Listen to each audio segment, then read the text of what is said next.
Now we're going according to the program and with minor losses from the audience, so I think we're good. The afternoon session is going to be chaired by Paul Boulen, so he has the word. Hello, everybody. Apparently, the organizer thinks that having one presentation for me this morning, another one tomorrow morning, another one Wednesday afternoon was not enough, so I've been asked to chair this afternoon. Sorry, you will have to suffer my French-English once again. So I'm very pleased to welcome our presenters from for this session. First, Mr. Alvet, Miranda, coming directly from Australia. It is not the first KohaCon for him because he was in Argentina 2 years ago. He comes from Melbourne in Australia and works as a senior discovery service engineer with EBSCO. He has 15 years of experience developing software solutions for a wide range of industries and business. He holds a business school in software engineering, masters in business administration, and masters in applied finance with several certifications, including project management professional and agile certified practitioner. He enjoys creating beautiful software, and when he's not writing code or traveling, he's doing research for his thesis on big data as a doctoral candidate at the Victoria University in Australia. Please welcome Alvet.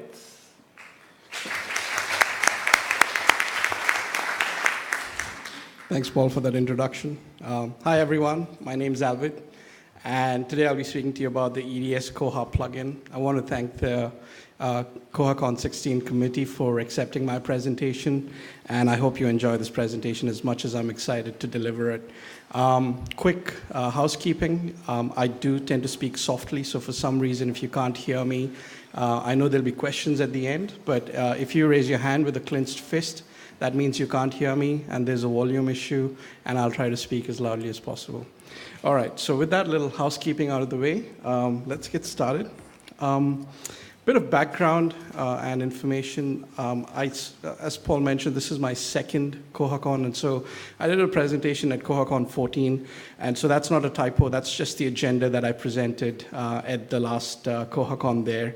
And so essentially, it was introducing the plugin, and there's a link to GitHub on the side there, which you can actually go ahead and download the presentation for or listen to the video from the previous year. The reason I put that is because this is really a sequel, which is after that. But essentially, like all sequels, you'll pretty much be able to understand this presentation without really going through that one.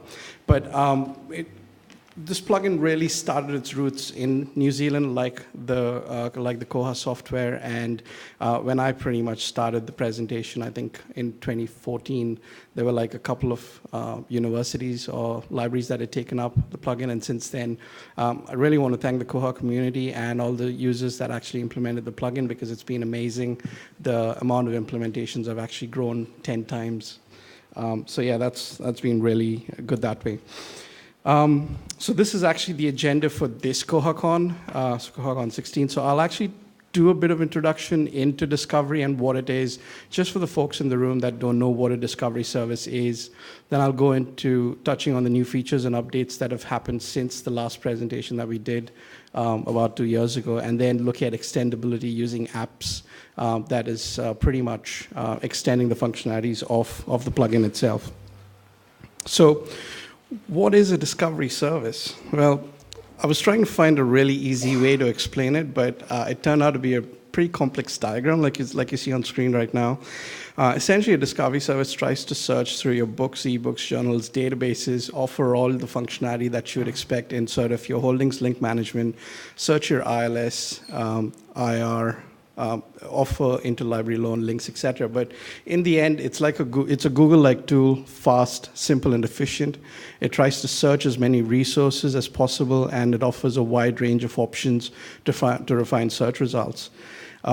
Enable easy access to full text, or essentially just place requests. So in the end, what it does, it takes all that complexity, it takes your local catalog, and what the discovery service does using EDS content and the search engine is uses the API and plugs it into the Koha ILS to turn Koha into your discovery front end. So at a high level, what it means is this is what you would get. So I did a search for let's make it KohaPen in the discovery service, and as the search results I got about 5,762 results there. And so you have links to HTML, PDF, and other links to limit to sort of functionality and the facets on the same on the left side there. If I go to the next screen, this is the same search. Let's make it KohaPen in Koha. And so you'll see the look and feel is really similar, but the content is similar to the one that you would expect in the discovery service, and it's all being pumped in through the EDS API. And so you'll find the refined features on the left side there. So this is the next screen, which is I scroll down and I see the remaining 5 results, and I get them there. And you've got the facets functionality sitting on the left, which is a subject, publisher, publications, etc. Similarly, on the Koha side of things as well, so you've got publisher, publication, language. Just looks a little different, but the content's pretty much the same in terms of what you would get within the discovery service, and a little lengthier because that's just the way the interface is. And so the objective behind the plugin is to make sure that the users continue to enjoy the Koha experience without them having to feel as if they're using a different interface. It's just that they're getting richer search results within the same sort of software system. And so yeah, this is the other page in terms of how Koha looks. So how does all this work? Well, essentially, EDS uses relevancy and currency as one of the main components. And so what it does is it takes all those complexities that you saw and introduces a relevance algorithm, which takes keywords and does a match heading on control vocabularies first, then match on article titles, match on author keywords, match on keywords within abstract, and match on keywords within full text. Now, these are scored differently. It eventually combines the score and applies that to a record, and it's pushed up to the top. And so this eventually becomes a relevance ranking, and this is what really delivers quality search results for searches. And so, yeah, there is also tiebreakers, which goes into a little more technicality, but we can sort of go into that later if you're really interested. So hopefully that gives you a high-level overview of what a discovery service is and what it does. And so now I want to go into the new features and functionalities and updates that have gone specifically into the plugin. So one of the more important features and functionalities that have gone into the plugin is a function called the enhanced subject precision. And this is sort of demonstrated by this feature on the left side that's got the expander or expand to, which is apply equivalent subjects. And so essentially what you see is I've done a search for workplace injury. And so you can see the main record, first record on screen there. You've got a couple of highlights. So it's taken the keyword and managed to find a record that matches that specific term. And so if I click on apply equivalent subjects right now, you'll see the search terms, the first results changed. And there's a couple more highlights. Essentially what it does is it uses mapped vocabularies that is within the EDS system, and then brings in, adds, or rather boosts the score of records that match these mapped vocabularies, and then pushes the search results to the top there. It gets a little complex when it comes to going down into the details, so hopefully this diagram will explain things a lot better. So if I do a search in Koha for workplace injury, the API taps into the subject indexing in EDS and then maps to a concept which is work-related injuries. Now this in turn is mapped to other vocabularies such as occupational injuries, occupational-related injuries, workplace injury, and work-related injuries. And so essentially what happens is if these subject fields or terms are found in specific records, they get a boost, which means the results come higher up the result list. And it's mainly because there's different things that are sort of defined differently, and so this enhanced subject precision helps. And so it is this enhanced subject precision that really represents the evolution of discovery. So you've got the first generation discovery brings content from many different specialized databases into a single interface searchable by keyword. But the next generation discovery is truly intelligent, which means it leverages the strengths of these specialized databases, which means content, metadata, subject indexing, and synergistically to enhance discovery, which is pretty cool. And so the last thing you want to see is when, after all these enhancements, is you don't want to see a no results found page. But I've done that intentionally. I actually wanted to look for Byzantine temples, but I spelled it wrong. I omitted an E at the end, so it's Byzantine temple. But EDS was smart enough to sort of offer a did you mean or a suggestion. So it's offered that suggestion on there. And so I can click on Byzantine temple. When I click on that, I actually get correct search results. So EDS offers quality did you mean suggestions as a result. And so when you click on it, it refreshes the screen to give you more relevant search results. And so the did you mean functionality also works even if there are search results. So previously, there was an example where there was no search results. In this case, there are. And this is a search for Mount Olympus. But again, I dropped U. I'm obviously making a lot of spelling mistakes. But in this case, it's Mount Olympus. And if I click on the did you mean functionality right on the screen there, it then refreshes the search screen and gives me a couple more search results as well with the correct spelling. So I know this functionality already exists in Koha, but this is an extension with the EDS plugin as well. So it's something that that is being delivered with the new version of the plugin. And so you may have noticed a couple of other sort of enhancements on the plugin screen. The API recently has been delivering a new function called minimum maximum date range. And so this date range has helped bring in a slider functionality. So there's a slider on the left side that's there. Previously, the date published used to be just a text field with a YYY-MM/YYY-Y-MM. And so the user would have to fiddle around and type in numbers with dashes, and then eventually have to remember to press enter to actually apply the text field. Obviously not intuitive, and the user would really have to read the manual. But in this case, there's been buttons that have been applied. So if you press the X, obviously that clears the limiter. If you press the checkbox, that applies the limiter for that specific published date. In addition, you can actually drag the slider around. So you can drag it from left to right, right to left, and what it does is it pre-populates the dates. For obvious reasons, it sets the from month to January and the to month to December, but you can actually change that as well and apply that if you want to. And so if you've decided to set up a specific date range, you can actually move the slider around and click on the apply button again, so you can sort of get a view for how the date range applies for specific result lists. So the other functionality that we've introduced is selecting multiple facets. So previously, what you'd have to do is and this works in applying filters within the Koha search system as well, which is you click on a link, it applies the facet, and within Discovery, though, you've got the active facet link sitting right on the top there, which means the source type academic journal has been applied. And so essentially, if you click on that, it removes the specific filter. Now, what happens with the Discovery service is, or at least in the newer updates, is you can actually apply multiple filters or facets. And so as you click on the checkboxes, there's a little update button that comes to the top there. As you uncheck or check a checkbox, there's too many checks in there, you can click on update, and it actually applies a lot of the functionality or the facets that you've selected. This is probably the only Discovery service that I know of that actually does this. Most of them apply facets or multiple facets within a specific block range, for example, subject or publisher, not across multiple facet ranges. And so there is a probability that you will hit the no results screen because it uses the and operator. But as a result, we've improved the no results screen as well. So previously, it used to be no result found and then go figure.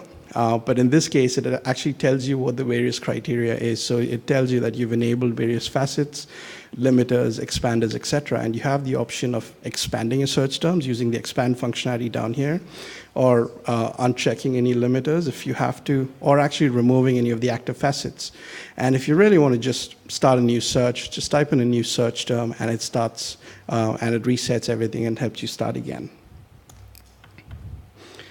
So in order to improve my spelling mistakes, obviously I was looking for some things on Greek characters and languages as well. So I looked at Journal of Greek Linguistics. And so EDS gave me this placard that sits on the top called the exact publication match. Essentially, it's a journal that sits within your system. And then it gives you some metadata in there in the placard. And along with that, there's a couple of other functionalities as well. which is if you click on full text access, it gives you the various resources from which you could actually go in and access full text, or there is an option to search within publication. And essentially what it means is when you type in a search term, in that search within publication, it actually applies a limiter for the Journal of Greek Linguistics and returns only results from that specific journal. So in this case, I did a search for words in order. And so on the left side, you'll see the active facet is Journal of Greek Linguistics. And so essentially, you've got the search results right on there. And so a lot of this functionality is essentially managed through, or rather part of the full text finder product that's offered by EBSCO, and it's managed using holdings management in EBSCO admin. So this is the admin page or the screen that users can usually go into and manage a lot of the functionality that's set up. And so this sort of gives you a high-level preview of the various holdings that you have enabled in full text finder.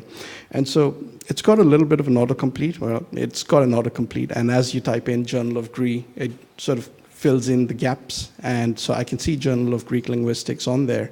And so if I select that, it goes into that specific journal, and it helps me identify the various vendors or packages from where I can actually go and acquire the full text. So essentially, if I click on one of these, I can click on the drop-down and select this package or this title if I want to, and sort of go from there. Now, if you don't have this function, I'd recommend getting it, because that's what drives the available in library collection. Essentially, what it means is you can limit your search results to only items that are within your collection, so users either access items that have full text or access items that are within your catalog or institutional repository. And so, yeah, it drives a lot of the available in library collection functionality there. On the right side, you'll see something called research starters. So let's sort of zoom in to see what that is. So research starters is a set of 64,000 citable summaries and authoritative overview of popular topics provided by Salem Press PhDs and Encyclopedia Britannica. And in this case, especially in the EDS Koha version of the plugin, it's displayed in a carousel. And so you have the main sort of first research starter that appears here. There are some related research starters as well that come along with it. And so what you can do is use the sliders on the left and right to pretty much navigate through the research starters on here. So just click left, right, and there's little dots there if you want to go into one of the specific sort of carousels there, carousel items there. And if you click on the text, or title and then more, it takes you to the full text for that specific record if you want to learn more about it. So what happens if there is an exact match and a research starter? Well, the way the EDS Koha plugin renders it is through a tab. Essentially, you've got the exact match publication that appears as first, and then if you really want to, you can click on the research starter tab and continue to look at the other sort of results on there as well, and the carousel continues to appear as well. And if you want to switch things off, that's easy to do. You just go into EBSCO admin. You can click on View Results tab, and there is an option there to pretty much switch the research starter off if you want to. So a lot of the functionality that you see in the Koha plugin can be configured through EBSCO admin. And so similarly, with the exact match publication, you can do that as well within EBSCO admin. You just go onto the View Publications tab, and you identify if you want to switch it on or switch off depending on what the sort of specific setup needs to be. And so there is an admin section for the plugin as well. So the screen that you see here is the plugins page. There's not a lot of plugins around, so some of you may not have seen this, but essentially this is where you would install the plugin for it to work within Koha. And so within configure, this is where we actually put in the API details to connect to the EBSCO discovery service and bring in new search results. But there's now a new function to allow IP addresses, which essentially means EDS will let you log in and access full text if you're logged in as a user in Koha. But also, if I'm on a specific IP range and I'm not logged into Koha, I can still access full text just by specifying the IP range there. In addition, there's the default parameters field that's on there as well. Essentially, it means if I turn on new search results, I'd like to turn on a couple of parameters by default. For example, I'd like to have English as my default sort of language, so we can set that up within the default parameters field here in the backend as well. And then the other sort of enhancement that we've sort of looked at is under the Run Tools functionality. And so within Run Tools, you've got a lot of cool stuff that's happening, such as version control and release notes. So whenever there's a new version that's released of the plugin, you've got those release notes appearing right on there. You've got a bit of version management as well, so you can update the new plugin from this tool itself. It is in beta, but it is working for the couple of customers that have tested it already. And in addition, there's a live update, which means you can update to a new version or roll back if you want to as well. And the bit that you see on with the little dark highlights there, or the dark background, are the patches that you'd have to apply into the back end of the Koha system. So a couple of lines that your implementers would usually do for you. The other sort of function that's really crucial for the next section of this presentation is really just the custom.js or the manage button that's there. This is really optional, and if you want to extend the functionality of your plugin or the EDS interface, you can actually place a custom.js file within the JS folder of the plugin. I know it's a lot, but this is all documented on the wiki.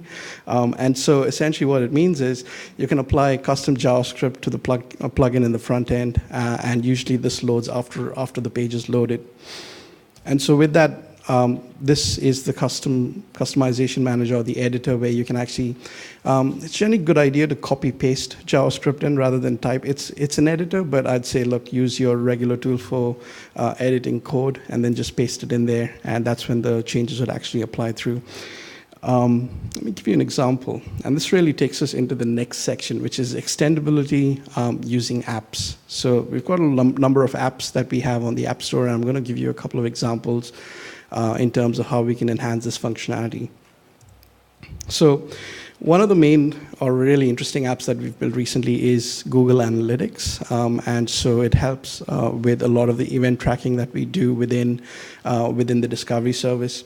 And so the reason we've selected Google Analytics is because it's an industry standard in digital analytics, most widely used on the internet, and it's a freemium service. Plus, you can add some extra code to extend the tracking functionality if you want to.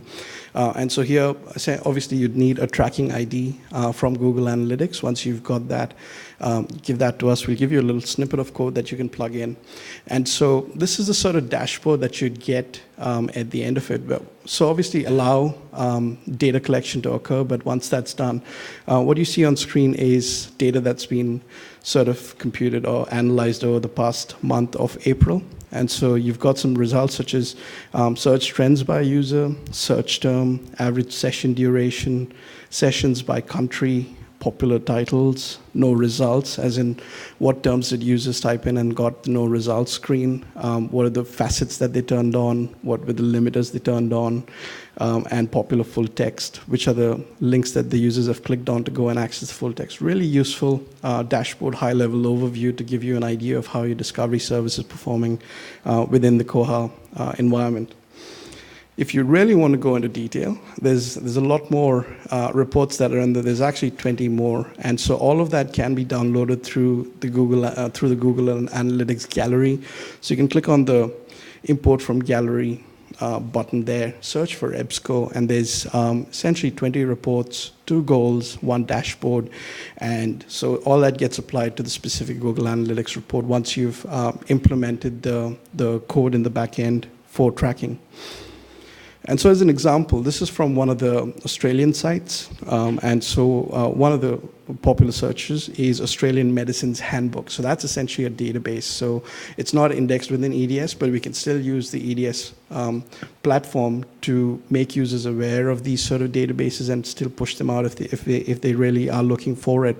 And so I've taken the Australian Medicine's Handbook as an example, and I've plugged it into another app that we call the Item Match app. And so this is just the configuration file that we use. It can either be in JSON or XML.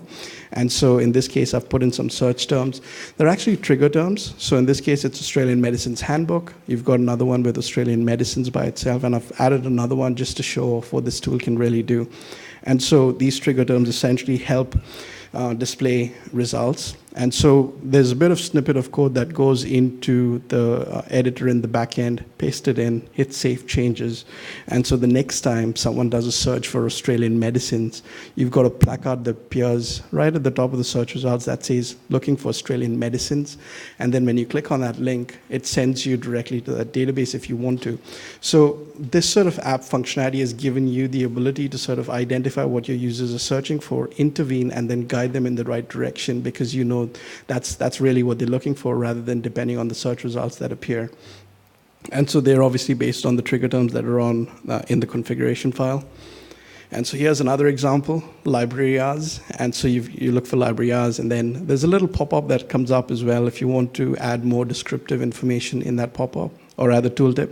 But yeah, library hours are 9 a.m., 5 p.m., Monday, Friday. That's it. User search is done. They can continue with more discovery. So yeah, these two were just examples from what you would call as apps that are all sort of available on cloud.ebsco.com. And so essentially this is available for users that have a discovery service. And so they can subscribe to this. And there's over 150 apps. Most of them are specifically designed for the EDS native interface, but they can be reconfigured for the Koha plugin interface as well, like I showed you with the previous two apps. So depending on the requirements, we can sort of look at adding those functionalities on there. And so what we do is we actually host and maintain the apps, but essentially the code is open source. So you can actually go into the EDS wiki, look at these apps, the source code is there, you can download it, modify it as you'd like, and apply it for yourself if you want to. So yeah, all this functionality is available. And so this pretty much helps extend the functionality of the discovery interface in Koha and enhance the overall discovery experience. So with that, that's pretty much the end of my presentation. I've got my email on there. I'd also encourage you to Google EDS Koha plugin, because that's where it is, and that's where you can download. It'll be on GitHub when the search results appear. Also Google relevance ranking, and you'll get more information on the discovery service. That's my time. Thanks, folks. Any questions?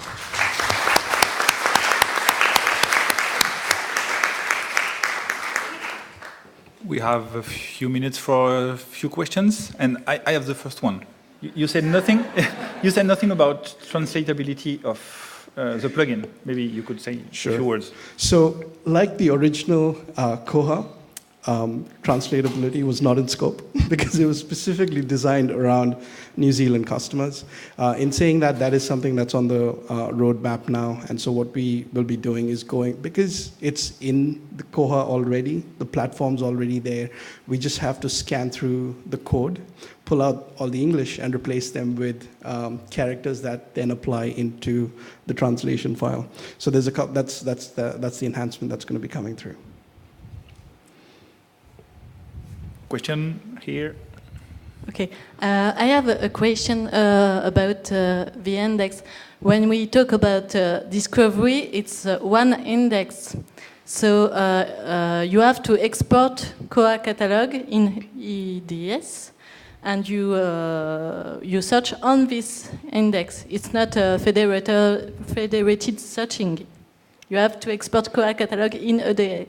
Well done. Yeah, you've explained it really nicely. Thank you. That's correct. Okay. But to let you know, look, there's two options. One is you can either export your catalog to Discovery, or you can use the catalog functionality to search Koha records and then use another. It's all a drop down, so you can switch between catalog versus Discovery, or as this nice lady explained, you can actually have that data exported. Now, there's two ways of doing that. Either export via FTP, you can usually automate that. I would definitely recommend OAI PMH. Show of hands, how many of you have heard of OAI PMH before? All right. At a high level, OAI PMH is a web service, and it exports XML data in specific formats. And what we can do is we can listen to that, or rather we can pull data from that specific web service and have that harvested into EDS, which means we'd look at harvesting maybe once a week or twice a week, depending on how frequently your catalog would be updated. And then when you actually do search results, your catalog results would be included within the discovery search as well. Now, the advantage here is that because it's integrated with Koha, when you click on the record, the metadata is from the catalog. So yes, the search results are coming from the API, but when you click on the record, it taps into the database that's local rather than bringing the metadata that's on the server in our EDS servers. Hopefully that makes sense.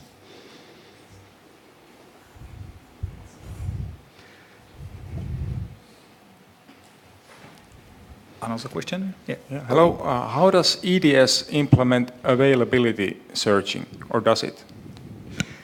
Yes, indirectly. And so this is where what I meant by when the catalog metadata comes through to EDS, what it does is it just does the searching, right?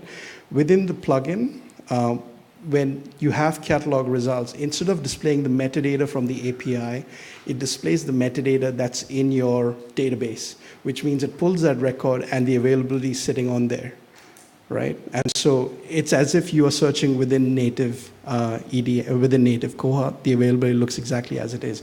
On the flip side, if you want to use the native interface, there is the REST API service that's there. And so when the search results appear within the native interface, it goes and does a real-time check and then brings that availability status into EDS native, right? Any other questions? Thanks, everyone. Oh, there's one more. When the user log in the OPEC, it can add different records from catalogs and from UDS in a cart? Correct. Okay. Yeah. Okay. Very brief answers. Congratulations. Direct into the point. I have a question. Go for it. From Pakistan now. From Pakistan. Yes. Some of the organizations don't have access to EBSCO host. So if we using Koha and we integrated all these things to EBSCO host, we are not access to the full text of EBSCO host. So what will be the further solution? Sure. If we want to integrate all these things? Okay. Second questions. Can I answer first? Okay. The first one, if you don't mind? Yeah, that way it'll just, yeah, it makes a lot of sense. Essentially, if you have, when you get search results and the full text is sitting on EBSCO host, there's ways of accessing it. You've got, if you're trying to access the PDF, it is accessible through the content server. Now, if you don't have access to the content server, that's something we need to look at because essentially you have access to the full text, but you're not able to get it. That's one. The second thing is if you don't have it because you don't have a subscription, there's usually something that we apply called interlibrary loan or document delivery, which means you can click on the link. It then sends you to a form where the user can fill a request to get that article, and then it goes to someone to actually acquire that article. Hopefully that helps. Thank you. My second question is that I have implemented Koha and also I also converted the ebooks of eBrary. eBrary databases books. I also converted the I have converted to marks, yes. And then I uploaded all these books in the Koha. Yes. So my user can access all the ebooks of provided by eBrary. Yes. So when my user searching in the eBrary, so do you have any option like that? We have imported all the records from EBSCO host, like Mark, and we have uploaded in our Koha database, so my user can access all these things to like eBrary databases? Sure. So what you've done with eBrary is you've taken the MARC metadata and put it into the catalog. If you have ebooks with EBSCO, you would get the MARC data as well. We're specifically looking at harvesting metadata from EBSCO host. That's where we introduced the plugin because there's a lot of records and the scope is so intense that it just logistically it isn't possible to give you so many records, which is why we have the API, which means it's just in time, in demand. As the users search, only the relevant results come by and they continue to use the searches as usual. With your eBrary records, because they're in the catalog, they get harvested by EDS, and when the search results come through, your eBrary results are in there as well. So when the user clicks on it, they're off into getting the ebooks. You don't have to do the same thing with the API when it comes to EBSCO ebooks, because that'll come through automatically through the EBSCO EDS API, right? Cool. Thank you, Alvet. Thanks, everyone.